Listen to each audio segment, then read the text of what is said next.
ඉතින් අද මම වීඩියෝ එකක් ගෙනාවා කොහොමද මොකක්ද මේ ඉවලුෂන් සයිකොලොජි වලින් කොහොමද මේ ડિප්‍රෙෂන් පැහැදිලි කරන්නේ.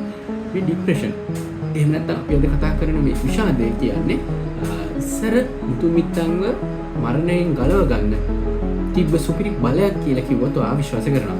එතකොට මේක ගැන කියන්නේ ඉවලුෂනරි සයිකොලොජි වල මෙතනදී අපිට අපේ ඇඟේ තුවාලයක් වුණාම වේදනාවක් දැනෙනවා වගේ මනසට මොනවා හරි තුවාලයක් සිද්ධ වුණාම ස්ට්‍රෙස් එකක් ඇති වුණාම ඒක ගැන ඒකට දෙන සංඥාවක් විදිහට තමයි අපේ මොළයෙන් මේ විදිහට ලක්ෂණ ඇති කරන්නේ. දැන්වා අපේ ෆෝන් එක අපි බැටරි සේවිං මොඩ් වලට දානවා වගේ අපේ ඔළුව අපිව බැටරි සේවිං මොඩ් එකකට දානවා. ඒ කියන්නේ අපේ එනර්ජි සේව් කරගන්න හැමතිස්සෙම මොළය එක එක දේවල් කරනවා. ඒ විදිහට තමයි අපිව ආරක්ෂා කරන්න මොළය හැඩගැහිලා තියෙන්නේ. හැබැයි අපි බලමු මේ අපේ සර්වයිවල් එකට ඕන කරන දෙයක් මෙකැනිසම් එකක් කොහොමද ලෙඩක් බවට පත්ුනේ කියලා. මේකෙදි සිද්ධ වෙලා තියෙන්නේ මිස්මැච් එකක්.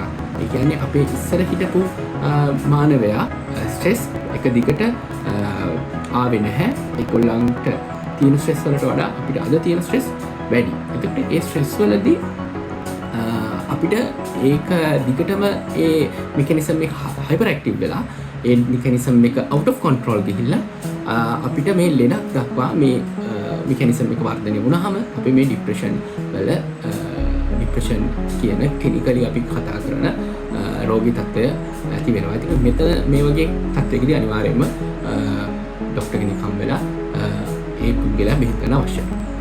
වීඩියෝ එක වටනක් තියෙන හිතුවනම් මේ වීඩියෝ එක ලයික් කරන්න, ෂෙයාර් කරන්න, මොනවා හරි දැනගන්න තියෙනවා නම් පළවෙන් කමෙන්ට් කරන්න.